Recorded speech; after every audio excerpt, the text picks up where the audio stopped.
Nilinaw ni Pangulong Rodrigo Duterte na hindi si DPWH Secretary Mark Villar ang kanyang tinutukoy na sangkot sa korupsyon sa naturang kagawaran. Ayon sa punong ehekutibo, mayaman na ang kalihim at hindi nito kailangang mangurakot. Sa halip, ibang opisyal aniya sa ibaba ng DPWH ang kanyang sinasabi. Noong nakarang linggo, isiniwalat ng presidente ang aniyay talamak na korupsyon sa ahensya. Pero kasunod niyan, una na ring sinabi ni Villar na patuloy ang ginagawa niyang programa para malinis ang kaninang hanay. Si Villar mayaman.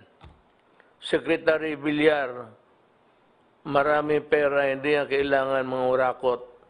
Ang problema sa baba, malakas pa rin hanggang ngayon. Kaya niya sa mga project sa baba, yun ang laro dyan. So, we might maybe place another structure to improve the integrity of the project. Pwede ninyong ma-report basta corruption and walang patawad